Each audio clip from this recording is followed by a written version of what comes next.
Friends नमस्कार। Roof gardening with Sudhendu ओझा, इस कार्यक्रम में आप सबका हार्दिक अभिनंदन, स्वागत है। आज 1 जनवरी 2022 है, तो आप सबको ढेर सारी शुभकामनाएं नववर्ष की। और इस वर्ष में आप अपनी रूफ गार्डनिंग, टेरेस गार्डनिंग या किचन गार्डनिंग को किस तरीके से और अच्छे आयाम तक लेकर के जाएंगे, ये प्रयास रहेगा आप सबका भी और हमारा भी। तो आइए चलते हैं, हम लोग आज के कार्यक्रम की शुरुआत करते हैं। ये नई श्रृंखला हम लोग शुरू कर रहे हैं। हम लोग क्या, मैं ये नई श्रृंखला शुरू कर रहा हूँ। मेरे दो तीन शौक रहे हैं। सबसे पहला तो क्रिकेट खेलने का था, जिसे 1982 में मैंने छोड़ दिया, जब मैं 21 वर्ष की अवस्था में था। तब तक मैंने फर्स्ट क्लास ढेर सारे मैचेस दिल्ली की तरफ से खेले। इवन दिल्ली की जो अंडर 19 कूच बिहार ट्रॉफी की टीम थी, उसके भी मकाम तक में पहुंचने की का मुझे अवसर मिला था। और किंतु दुर्भाग्य से कुछ कारण ऐसे रहे कि कुछ अप्रिय घटना घट गई। मुझे गलत तरीके से जो है आउट वगैरह दे दिया गया, जिसकी वजह से फिर क्रिकेट से मेरा रुझान हट गया। तो पहला शौक तो मेरा खेल का था। उसके बाद में मैं रेडियो से जुड़ा, आकाशवाणी से जुड़ा। आप लोगों में से बहुतों को संभवतः ध्यान हो, नहीं हो, क्योंकि कई लोगों ने सुना होगा तो नाम नहीं सुना होगा। मैंने 1985-86 से लेकर के वर्ष 2000 तक में आकाशवाणी दिल्ली से समाचार वाचन का काम किया, संपादन भी किया करता था। तो दूसरा शौक मेरा रेडियो था। तीसरा शौक मेरा लेखन का था, जो अभी भी बदस्तूर है। और आप में से बहुतों ने अगर पढ़ा होगा, जो पुरानी पीढ़ी के लोग होंगे, मैंने अपनी पत्रकारिता की शुरुआत नेशनल हेराल्ड में फ्रीलांसिंग के तौर पर की थी। मेरे लेख नेशनल हेराल्ड के एडिटोरियल्स में इंग्लिश भाषा में छपा करते थे दिल्ली से। फिर मुझे सौभाग्य मिला कि मैं माया जैसी पत्रिका से जुड़ा। हालांकि वो बड़ा अल्पकाल था, किंतु मैं माया और मनोहर कहानियों से जुड़ा। मुझे दिल्ली प्रेस में भी ऑफर था, मेरा बायोडाटा वगैरह रख लिया गया था, किंतु मैंने वहाँ पे काम नहीं किया। और फिर पत्रकारिता में माया मनोहर कहानियों के बाद में एक पत्रिका है जो अभी भी निकलती है, राजनीतिक पत्रिका है, शिखर वार्ता। ये भोपाल से निकलती है, प्रकाशित होती है। तो इसको विष्णु राजौरिया जी ने प्रारंभ किया था। वो हरदा से बाद में विधायक भी बने और मध्य प्रदेश औद्योगिक संस्थान के अध्यक्ष भी रहे। वो अर्जुन सिंह जी के बहुत खास हुआ करते थे, अभी हैं वो दीर्घायु हों। अगर वो मुझे सुने तो मैं उनकी दीर्घायु की कामना करता हूँ। वो संपादक, उन्होंने पत्रिका निकालनी प्रारंभ की थी, शिखर वार्ता। और इत्तेफाक से मैं माया मनोहर कहानियाँ छोड़ चुका था। और 1985 में मेरे बहुत बड़े बड़े आलेख जो है, वो एक तो आलेख, शायद वो कवर स्टोरी यहाँ पे पीछे लगी हुई है, इस तरफ में देखेंगे आप, साप्ताहिक हिंदुस्तान की।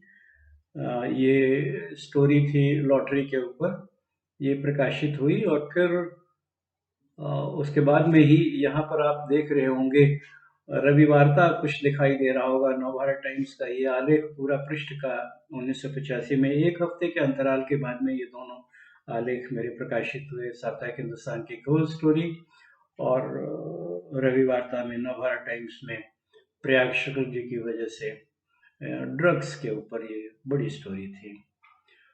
तो अचानक जो है सुधेंदु ओझा कौन, इस तरीके की चर्चा निकल आई थी कि हिंदी पत्रकारिता में कौन है। मित्रों, मैं जिक्र कर रहा था कि शिखर वार्ता में विष्णु राजौरिया जी ने मुझे इन्हीं सब प्रकाशनों के तत्पश्चात संपर्क किया, और मुझे सौभाग्य मिला कि मैं शिखर वार्ता जैसी राजनीतिक पत्रिका का पहला दिल्ली कार्यालय प्रमुख बना। ब्यूरो चीफ था मैं यहाँ पर। और इत्तेफाक था कि वो पत्रकारिता का दौर ऐसा दौर था कि तब इलेक्ट्रॉनिक मीडिया नहीं था, अनुपस्थित था, और पत्र पत्रिकाओं पर बहुत जोर था। बहुत लोग रुचि से उसको पढ़ा करते थे, उसको खरीद करके पढ़ा करते थे। तो तीसरा तो मैंने बताया कि पहला क्रिकेट, दूसरा रेडियो, और तीसरा मेरा लेखन जो है, ये मेरे खून में है। चौथा जो मुझसे जो है, लेखन में मैं गद्य और पद्य दोनों तरफ, दोनों विधाओं में लिखता था। पॉलिटिकल लिखता था, और भी जितने सोशल इश्यूज हैं उनको भी। और कई लोग जो मेरे से फेसबुक पे जुड़े होंगे वो परिचित होंगे, मैं संपर्क भाषा भारती नामक पत्रिका को संपादित भी करता हूँ। और इन तीन क्रियाकलापों के अतिरिक्त मेरा चौथा जो शौक था और है, जिसको मैंने अभी तक अपने आप में जीवित रखा है, वो है पर्यावरण से प्रेम। अब आप कहेंगे पर्यावरण से प्रेम किस प्रकार से? तो मेरा पर्यावरण से प्रेम जो है वो वृक्षों के साथ मेरा लगाव बहुत जबरदस्त है, बहुत अधिक है, आवश्यकता से अधिक है। और मैं कहीं पर भी यात्रा में रहूं, ट्रेन में रहूं तो, या फिर यान से रहूं तो, मैं जिस स्थान पर भी जाता हूं, मैं ये कोशिश करता हूं कि मैं वहाँ के स्थानीय पौधे लेकर के आऊं, और उन्हें कहीं न कहीं स्थान देने का प्रयास करूं, लगाने की कोशिश करूं। मैं केरल गया तो मैं वायुयान में जो है, मेरे पास में और कुछ नहीं था। थैलों में ढेरों सारे मसाले के पौधे थे, तेज पत्ता, काली मिर्च, तमाम तरीके के। बेंगलोर जाता हूँ तो वहाँ से भी मैं तलाश करके ले आता हूँ, कभी चीकू, कभी अनार, अलग-अलग तरीके के। किंतु उत्तर भारत में आप लोग जानते हैं कि हम यहाँ पर वेदर जो है एक्सट्रीम है। गर्मी है तो बहुत गर्मी है, और सर्दी है तो बहुत सर्दी है। और दिसंबर, जनवरी, इवन फरवरी तक में जो शीत लहर चलती है, वो पौधों के लिए जो है, जो ऐसे पौधे जो कि समशीतोष्ण जलवायु के हों, उनको उत्तर भारत में ठहरने में, उनको जीवित रख पाने में बड़ी समस्या होती है। मैं तो नहीं एटलीस्ट रख पाया। हालांकि मेरे पास में बादाम के वृक्ष हैं, किंतु बादाम जो है वो सस्टेन कर जाता है। बाकी बाकी जो है गरम मसाले, केरल वगैरह प्रदेश की जलवायु के लिए उत्तम है, क्योंकि वहाँ बारिश होती है, और पानी जो है बह जाता है, लाल मिट्टी। और 35 से 36 डिग्री सेल्सियस से ज़्यादा तापमान वहाँ जाता नहीं है। जहाँ पे भी हुआ और बारिश हुई, और उन पौधों में जो है पल्लवित होने में उनको अवसर मिलता रहता है। दिल्ली में, या फिर मैं जहाँ इलाहाबाद में रहता हूँ, प्रतापगढ़ में रहता हूँ, यहाँ पे जो है क्लाइमेट एक्सट्रीम की हो जाती है। गर्मी तो इतनी भयानक गर्मी हो जाती है कि अच्छे-अच्छे पौधे जो है सूख जाते हैं लू के थपेड़ों में। और सर्दी में तो जो है आप देखते ही हैं कि जनवरी है तो दिल्ली में टेम्परेचर जो है 3 डिग्री सेल्सियस चला आता है, 2 डिग्री सेल्सियस चला आता है। तो इसमें थोड़ी सी दिक्कत हो जाती है। तो मैंने बताया कि ये चार शौक मेरे पास में, चार मेरी हॉबीज आप समझ लीजिए कि जो मुझे जीवित रखे रखती हैं।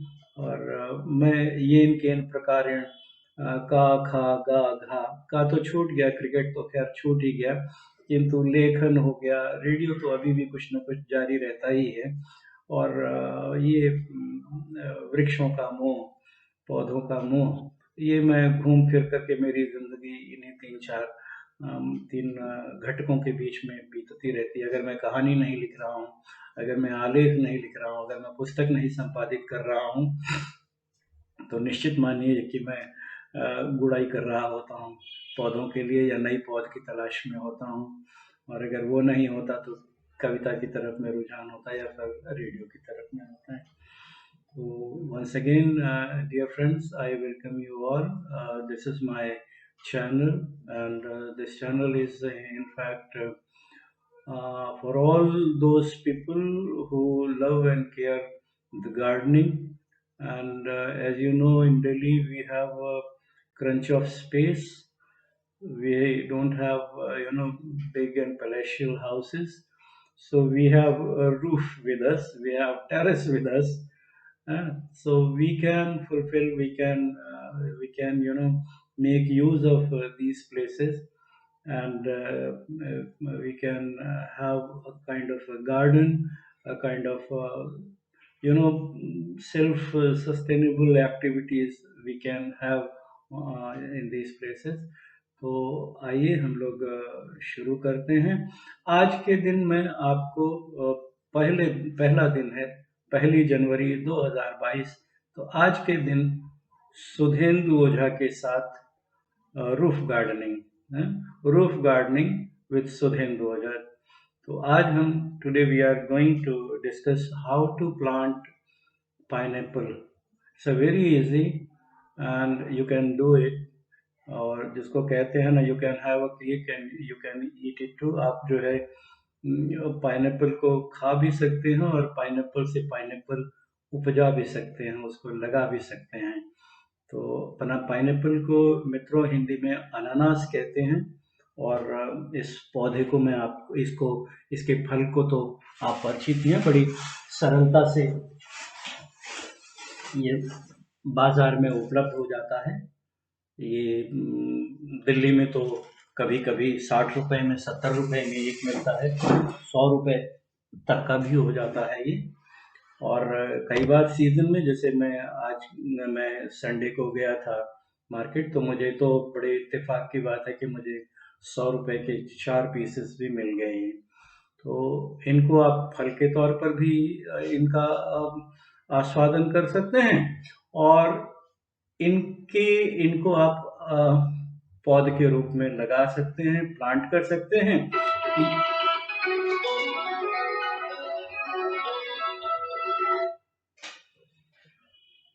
व्यवधान के लिए क्षमा।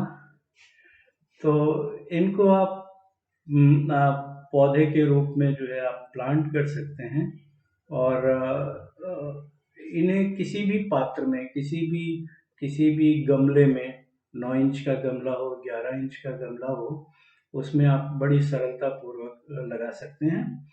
और इनको फिर वहाँ जब वो पनप जाए, जब उनमें जड़ आ जाए, तो आप उनको किसी और जगह पर स्थानांतरित कर सकते हैं। इस पाइनएप्पल का फायदा यह है कि इसको जब आप लगाएंगे तो इसको बहुत कम मात्रा में धूप की आवश्यकता है, और ये एवरग्रीन रहता है। ये पौधा जो है हरा भरा रहेगा, और इसको बहुत ज़्यादा केयर की ज़रूरत नहीं है, बस एक बार इसमें जो है जड़ पकड़ने की देर है। तो आपको मैं इसकी विधि बतला देता हूँ। आप इसको